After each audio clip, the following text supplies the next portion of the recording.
Hello friends, PP education में आप सभी का स्वागत है। जिन कैंडिडेट्स की लेसन प्लान को लेकर के रिक्वायरमेंट होती है उनके लिए आज हम हिंदी सब्जेक्ट का लेसन प्लान लेके आए हैं। चलिए स्टार्ट करते हैं। ये फॉर्मेट जो देख रहे हैं आप, दैनिक पाठ्य योजना, दिनांक, कक्षा, कालांश, विद्यालय। जिस विद्यालय में आप इंटर्नशिप कर रहे हैं ना, उस विद्यालय का नाम आएगा इसमें, समय जो भी है, संबंध इकाई, विषय, क्रमांक, फिर पाठ्य प्रकरण, जिस टॉपिक पे आप ये लेसन प्लान बना रहे हैं उसका नाम आ जाएगा, और पाठों की कुल संख्या जो आप लेसन प्लान, जैसे फर्स्ट है, ये सेकंड है, आपका जो भी चल रहा हो। तो इसके अंतर्गत उद्देश्य और अपेक्षित व्यवहारगत परिवर्तन आएंगे। उद्देश्य के अंतर्गत ज्ञानात्मक, अर्थग्रहण, अभिव्यक्ति, अभियोग्यता, अभिरुचि और अभिवृत्ति, ये 6 उद्देश्य रहेंगे। ज्ञानात्मक उद्देश्य के अंतर्गत अपेक्षित व्यवहारगत परिवर्तन, जिसमें पहला बिंदु है विद्यार्थी सूरदास के पद नामक कविता के भाषा तत्वों का प्रत्याभिज्ञान व प्रत्यास्मरण कर सकेंगे। विद्यार्थी कविता में आए नवीन शब्दों का स्वराघात, बलाघात का शुद्ध उच्चारण कर सकेंगे। सेकंड, अर्थग्रहण, विद्यार्थी धैर्यपूर्वक व मनोयोग से कविता का सारांश ग्रहण कर सकेंगे। इसका दूसरा बिंदु है कि विद्यार्थी सूरदास के पद कविता को पढ़ के अर्थ ग्रहण करके कविता के मुख्य भावों, विचारों तथा यथातथ्यों का चयन कर सकेंगे। थर्ड है अभिव्यक्ति।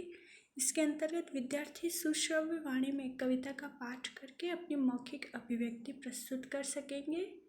सेकेंड है विद्यार्थी मुहावरेदार भाषा का प्रयोग कर सकेंगे। अभियोग्यता, विद्यार्थी उचित स्वर, अवरोह से कविता का पाठ करने का कौशल विकसित कर सकेंगे। विद्यार्थी पाठ में आए नवीन शब्दों से शुद्ध लेखन की योग्यता विकसित कर सकेंगे। अगला उद्देश्य है अभिरुचि। विद्यार्थी प्रस्तुत कविता पढ़कर सत साहित्य एवं उनके कवियों के प्रति रुचि विकसित कर सकेंगे। नेक्स्ट है विद्यार्थी अन्य कविताओं को कंठस्थ कर सकेंगे। लास्ट, अभिवृत्ति उद्देश्य के अंतर्गत विद्यार्थी कविता के माध्यम से त्याग की भावना का विकास कर सकेंगे। जैसे अपन ने इन उद्देश्यों के अंतर्गत जो अपेक्षित व्यवहारगत परिवर्तन पढ़े, तो इन्हीं के आधार पे आपके जो लास्ट में क्वेश्चन बनेंगे ना, वो इन्हीं अपेक्षित व्यवहारगत परिवर्तन के आधार पे बनेंगे। नेक्स्ट है आपकी जो भी लेसन प्लान के दौरान जो सहायक सामग्री है ना, वो चीज लपेट फलक, जाड़न, श्वेतवर्तिका, संकेतक, चार्ट आदि। जाड़न समझते हैं, डस्टर को बोलते हैं। शिक्षण विधि और प्रविधि ना, तो पठन, वाचन, निरीक्षण, अर्थ स्पष्टीकरण विधि, प्रश्नोत्तर प्रविधि। पूर्व ज्ञान के विद्यार्थी बाल लीलाओं की सामान्य जानकारी रखते हैं। प्रस्तावना, इसके अंतर्गत छात्राध्यापिका क्रियाएं और छात्र क्रियाएं आएगी। फर्स्ट है जिसकी चोटी धूल से भरी हुई है, अर्थात किसकी बात की जा रही है? श्री कृष्ण की। छात्र उत्तर देंगे श्री कृष्ण की। नेक्स्ट क्वेश्चन है कृष्ण की चोटी धूल से भरी होने पर भी कैसी दिखाई दे रही है? धूल से भरी हुई है फिर भी कैसी दिखाई दे रही है? तो छात्र आंसर देंगे सुंदर। आपने पढ़ा है ना लेसन, उसमें से। इस प्रकार की सुंदरता लिए वे कहाँ कहाँ घूम फिर रहे हैं? कौन? कृष्ण है ना, तो अपने आंगन में। कृष्ण के बाल रूप से संबंधित दोहे बताने, तो ये समस्यात्मक प्रश्न है जो बच्चों को इसके बारे में आपको अब पढ़ाना है आगे। उद्देश्य कथन, आज हम बाल लीला का विस्तार से अध्ययन करेंगे। नेक्स्ट है प्रस्तुतिकरण, पाठ का विकास। अध्यापन बिंदु, इसके अंतर्गत सस्वर वाचन। फर्स्ट छात्राध्यापिका क्रियाएं या छात्र अध्यापक है तो अपने हिसाब से ना, छात्र छात्राएं क्रियाएं जो भी है। तो स्वस्वर वाचन में छात्रा अध्यापिका विद्यार्थियों के सम्मुख उचित यतिगति व लयपूर्वक कविता का स्वस्वर वाचन करेगी। विद्यार्थी मनोयोग पूर्वक है ना, ध्यान से सुनेंगे। विधि प्रविधि में पठन कौशल। इसके बाद अध्यापन बिंदु नेक्स्ट है अनुकरण वाचन। अभी पढ़ा ना अपन ने स्वस्वर वाचन, तो अब नेक्स्ट है अनुकरण वाचन। इसके अंतर्गत छात्राध्यापिका विद्यार्थियों को कविता के अनुकरण वाचन का आदेश देगी। विद्यार्थी निर्देशानुसार अनुकरण वाचन करेंगे। विधि प्रविधि, इसमें वाचन विधि। थर्ड अध्यापन बिंदु है अशुद्धि संशोधन। छात्राध्यापिका कथन। छात्राध्यापिका विद्यार्थियों द्वारा उच्चारित अशुद्ध शब्दों को अन्य छात्रों की सहायता से शुद्ध करवाएगी। विद्यार्थी निर्देशानुसार शुद्ध वाचन करेंगे। जैसे ये शब्दार्थ है ना, किति, किति का हिंदी में एक कितने होता है, अजहू का आज भी, लांबी का लंबी, जोटी का जोड़ी, सुनो का सुनसान, सिक्के का छिक्का, दरकाई का फैला देना, जायो का पैदा करना। तो ये आपको ब्लैक बोर्ड पे लिख के बच्चों को समझाने हैं ना ये शब्दार्थों के अर्थ। 4 है अध्यापन बिंदु केंद्रीय भाव के प्रश्न। कृष्ण के सिर की चोटी कैसी है? तो छोटी। कृष्ण को कौन से खाद्य पदार्थ अधिक पसंद है? रोटी और माखन।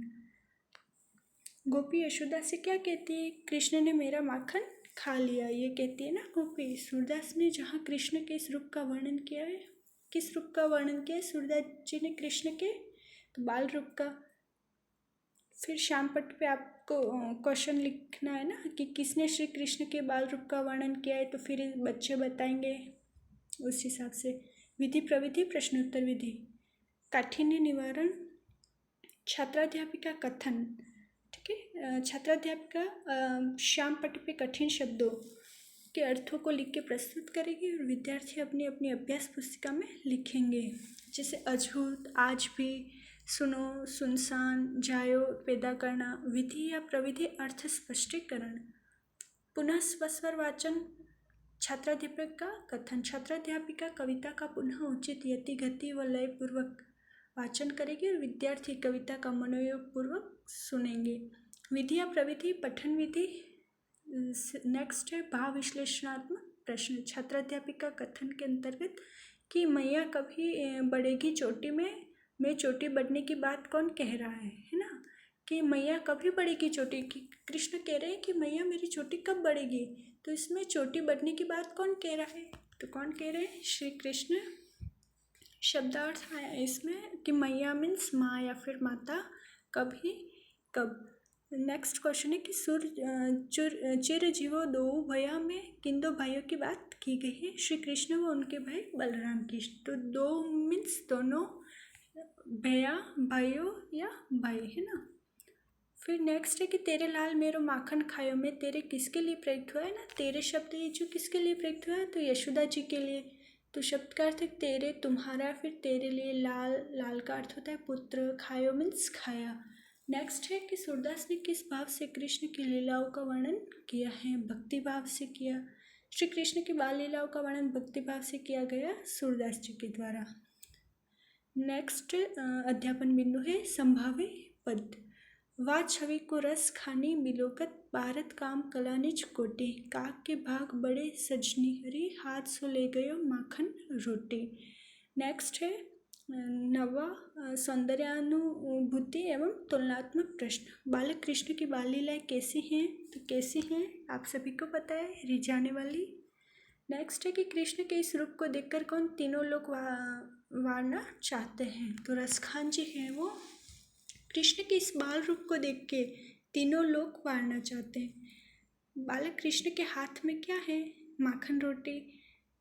श्याम पट्ट पे आपको बताना है कि बालक कृष्ण के हाथ में माखन रोटी है ना। कि रसखान ने किसके भाग्य की बात कही है? तो काग के। काग मीन्स कौवा। विधि या प्रविधि के अंतर्गत प्रश्नोत्तर प्रविधि। नेक्स्ट है मौन पठन की। छात्राध्यापिका छात्रों को मौन पठन के लिए कहेगी कि विद्यार्थी निर्देश के अनुसार मौन पठन करेंगे। विधि या प्रविधि होगी पठन विधि। पुनरावृत्ति मूल्यांकन प्रश्न। फिर ये पढ़ाने के बाद बच्चों को प्रश्न भी तो देने होंगे ना। तो इसमें फर्स्ट है कि गोपी ने यशोदा को शिकायत की, ग्वाल वालों की, बलराम की, कृष्ण की, श्रीदाना की।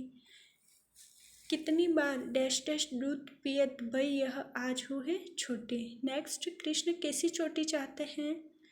नेक्स्ट कृष्ण माखन कैसे चुराते हैं, जो कि अपन पहले पढ़ चुके हैं। गृह कार्य में आपको देना है कि कृष्ण की बाल लीलाओं से संबंधित पदों का भावार्थ स्पष्ट कीजिए। तो ये लेसन प्लान कैसा लगा आपको कमेंट करके ज़रूर बताएं। Thank you.